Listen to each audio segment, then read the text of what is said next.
diamond border. This is another one where we're going to make a certain length and lop it off to the right size at the end. So if you find that it wiggles a lot because of this very strange angle, don't worry. When you get to the end, you're just going to make it the size it needs to be. You're going to cut 2 1/4 inch strips. You're going to use the 60-degree mark on your rulers, or you might have a 60-degree ruler at home. And you cut off an end.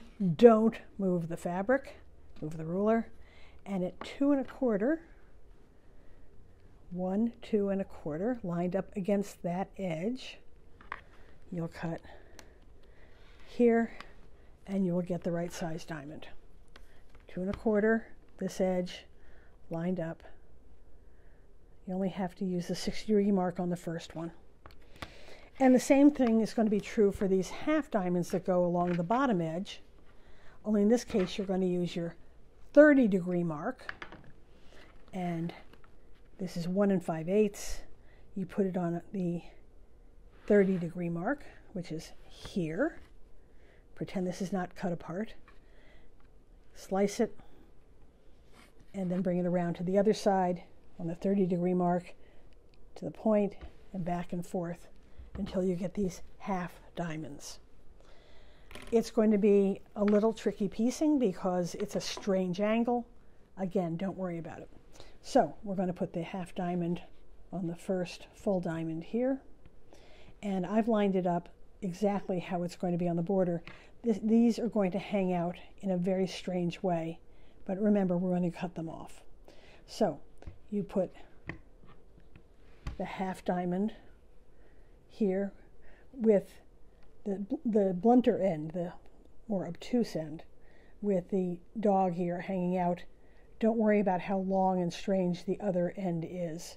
Just trust the process. It's going to work. So you're going to sew that to that, and then this to this. And again, they're offset with the little triangles hanging out. And that's correct. And just sew them together. It will work fine. If you feel the need to draw your seam lines with a pencil to line it up just so, by all means, go ahead. I've done so many of these, I think I could eyeball it in my sleep.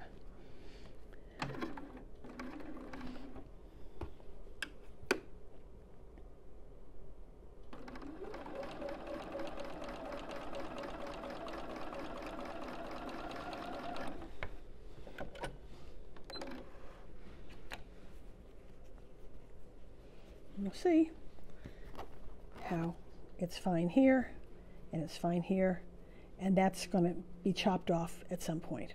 Don't worry about it. You're going to make units like this. So these are the ends, and you're going to sew them together like so. I like to press to one side. I'm going to press to the dark, line them up, and here's where these little ends come in very, very handy. Let's move it over here. I hope you can see it well. If you line them up exactly and pin, you don't have to worry about where that seam's going to cross. It's going to be perfect. I think these little guys are our friends. Now, it's only going to work every other one because of the way we pressed. That's okay. So we'll pin this one. And on this one, we'll pretend that we pressed it the other way so we can get the dog ears to stand up, just for the purpose of measuring. And so we've got them standing up. We're going to pin those two pieces together there, and then let them fall back into place.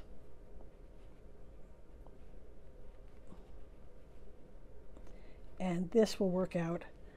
Your crisscrosses will be just perfect. The ends, again, they're strange and they're hanging out funny, but trust the process, it will be fine.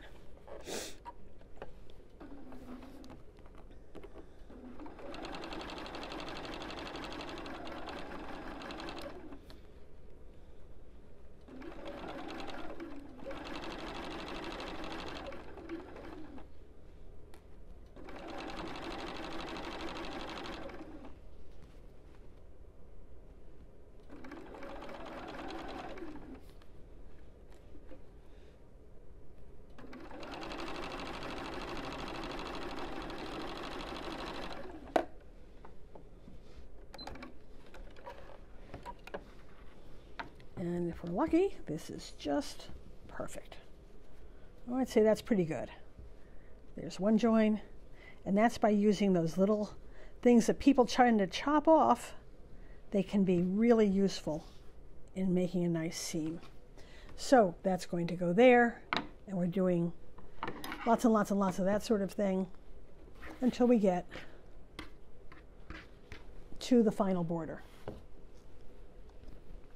As I said, it's going to be strange at the ends. Chalk mark at 24 inches this time. I believe that's correct. Double check it in your paperwork, but I think it's 24.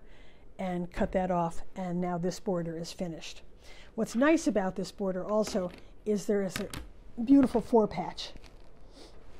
Easy peasy now. You've gotten so advanced that you sew this way. I like to do chain piecing on 4 and 9 patches, and I'll show you how to do it on the 4, and later on you'll be seeing it on a 9 patch. So I set my pieces down like so.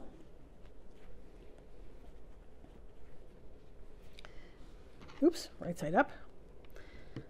I'm going to sew this to this, and then this to this without cutting my thread. Pin if you'd like, I don't, because I've got nice stiff fabric that I haven't mangled.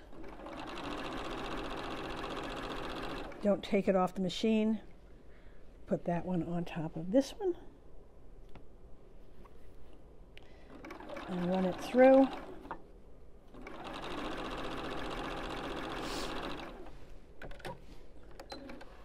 And do not cut them apart.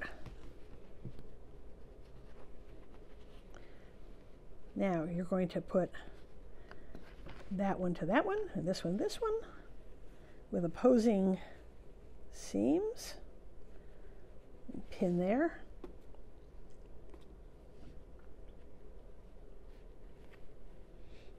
And sew this last seam to connect the two pieces.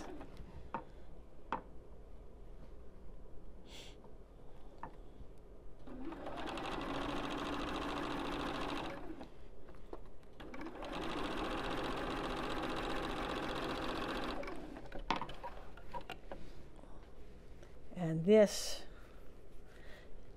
will be after you lop this off, will be going here.